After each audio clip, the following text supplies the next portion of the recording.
something. Amen? Is that the truth? And what do you hear from churches? Sometimes I meet with pastors here. We come and we pray and we say, you know, we're praying about our churches. We're praying about our people. And we're saying, why is it that, you know, people come on Sunday, but Wednesday night for Bible class, nobody comes? You see, what's happening? They're not equipping themselves with the word. You just can't come anymore to church and just hear the word, because the enemy's coming what? To attack, to kill, and to destroy you. You see? But when you empower yourself with the word of God, now you're putting on what the Bible says, the full armor of God. Now you can deal with things because you're no longer in the natural realm. You're in the supernatural realm, which is the spirit. Amen? And now you walk in what? By the word of God. Amen? It's all right to say amen. Talk to me. I'm preaching to you. But they will stop at nothing. What? To destroy this place of worship. That's what the devil wants to do. He wants to keep you home. He don't want you coming to church and hearing the word and getting empowered and getting direction. Amen? Yes. But we have heard that some churches, like I was saying, is always going through a crisis.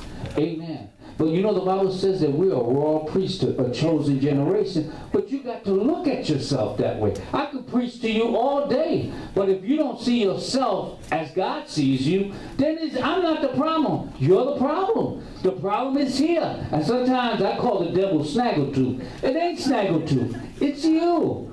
I mean, he's there, yeah, to encourage you to do the negative thing, right? But we know that we stand in the word that tells us to do what? The positive thing. Amen? Is that the truth? Amen. Now, you see that our churches can be one and two places. And I want to break this down a little bit. I'm very down to earth. But he says, you know what?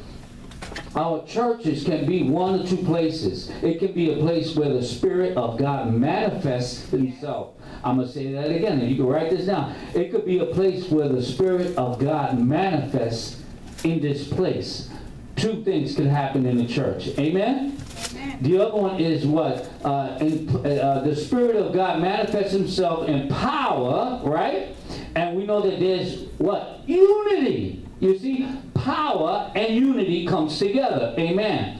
And the power where there is unity, and most of all is love.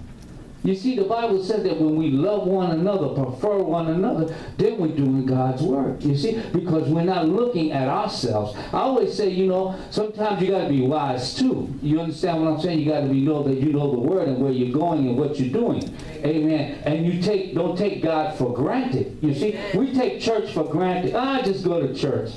You know, get my suit on, my dress, I'm just going to go to church and have a good time. No, it's more than that. It's having a relationship with God. There's too much religion, but not enough relationship. Me and my wife have a relationship. We know each other. She knows what I think, I know what she does, right? We have children. We're intimate. See, that's what Jesus wants from us. Intimacy.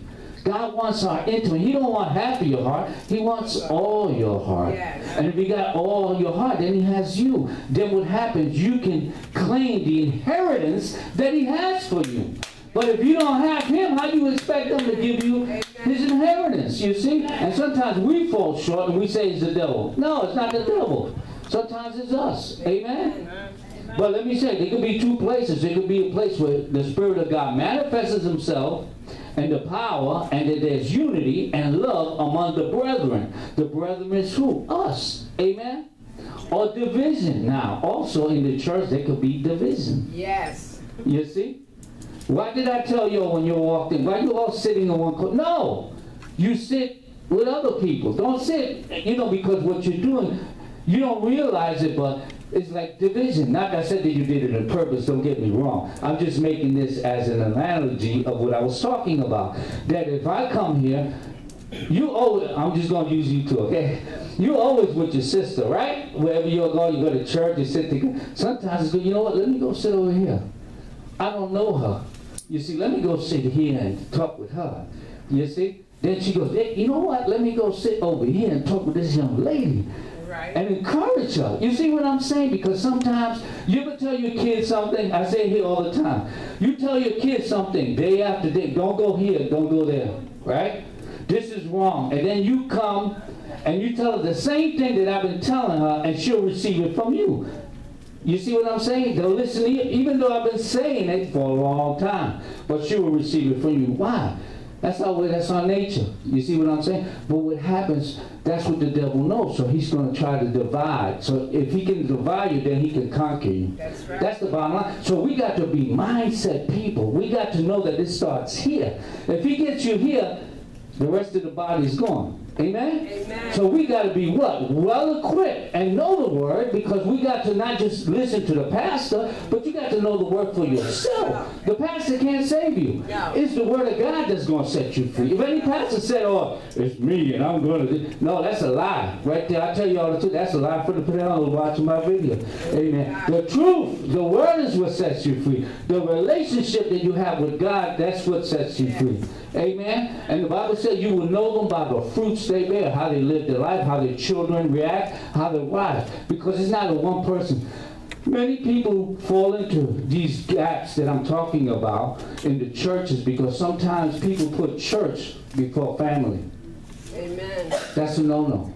You see? God said first me, your family, then the church, because the church is us. But your first responsibility, your first ministry is your family.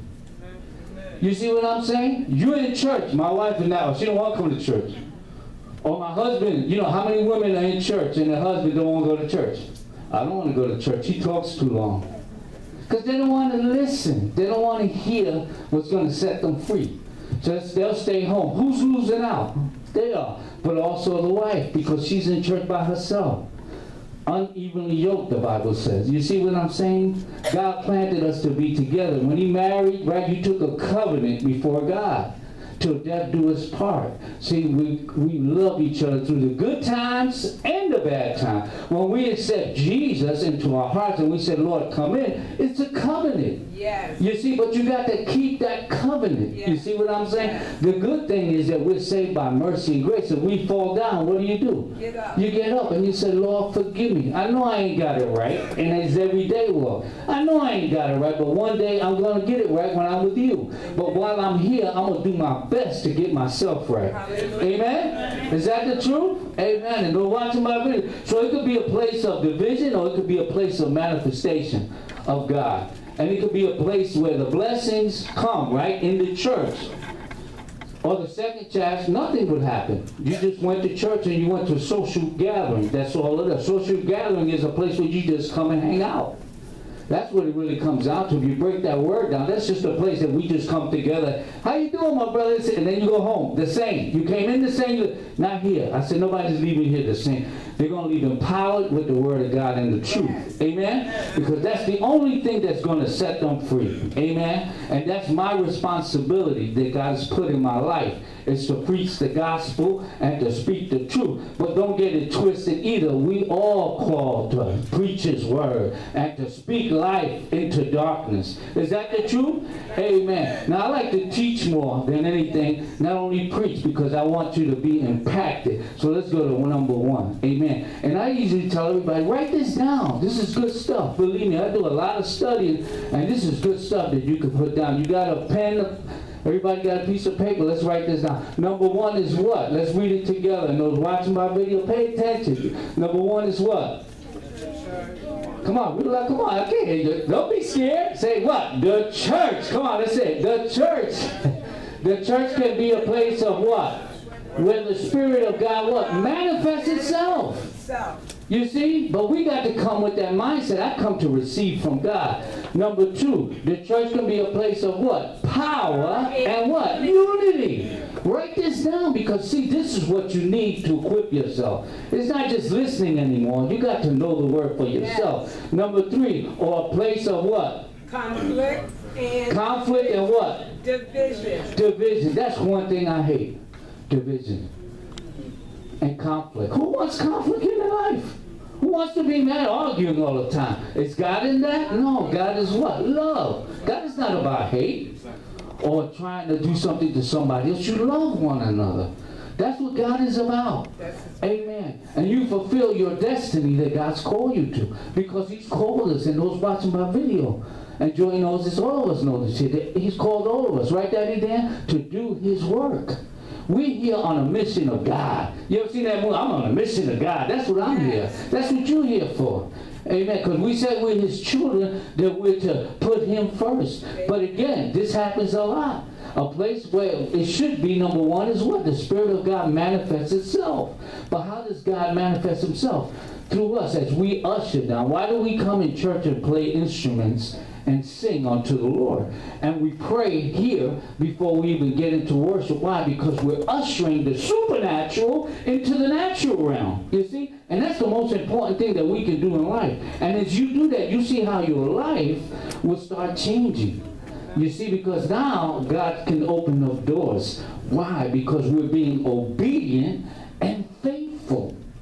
You see, when you're obedient and faithful to God's word, what happens is now he got no problem giving you the promises that he has for you in the Bible, right? Because what did he wants us to have?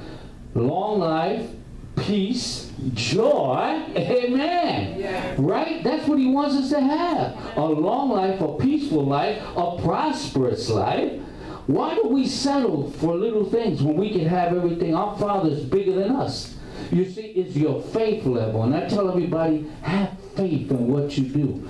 If God is in you, you can do all things through who? The Bible says. Christ. Right? You can do all things through what? Through Christ that what? Strengthens you. So you're not alone. You see what I'm saying? God is in you. So what happened? The Spirit of God comes in, and what we got to learn is to let the Spirit come up and let our flesh go down. If we can do that, then we subdue the enemy, which is ourselves sometimes. Amen? Amen. But God loves you. You know, his word is and his promises are there. So if he promised you something, all he asks you is do this, and I'll do that for you. You see, that's how simple it is. The problem, because he loves us. From day one, how many times we fall short, right? But he still loves you.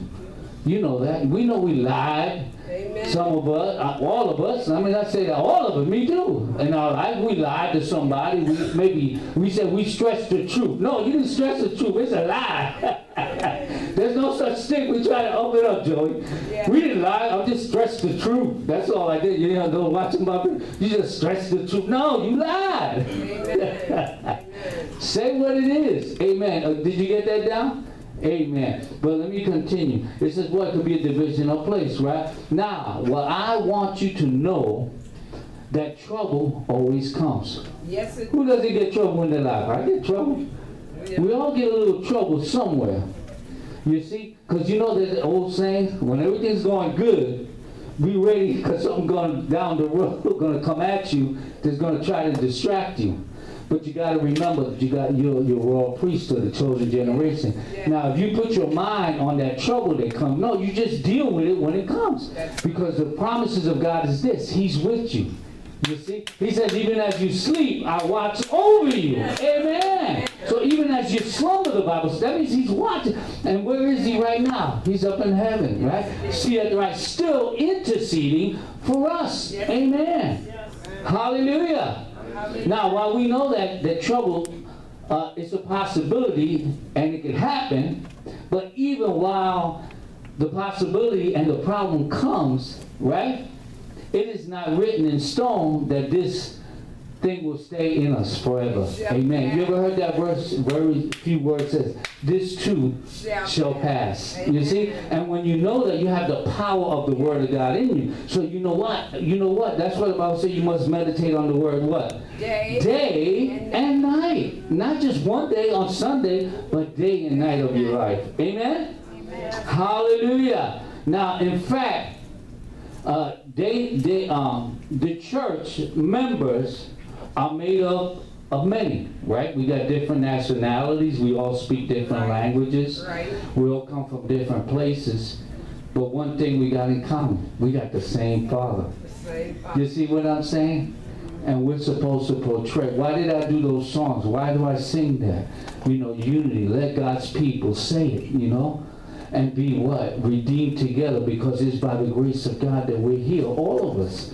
Amen. Now, you know what I love about God? That he, just like he planted the earth, he made all the animals, he made plants. All the plants with different colors, different shapes. And then that's how it started with us. We're all different colors, different shape, but we're still beautiful in our own right because we're made in His image, the Bible says. So we already got it. You know what I'm saying? We're made in His image. So if we made in His image, then we're part of God is in us. Amen? Because He loves us. Amen. Let me continue real quick here.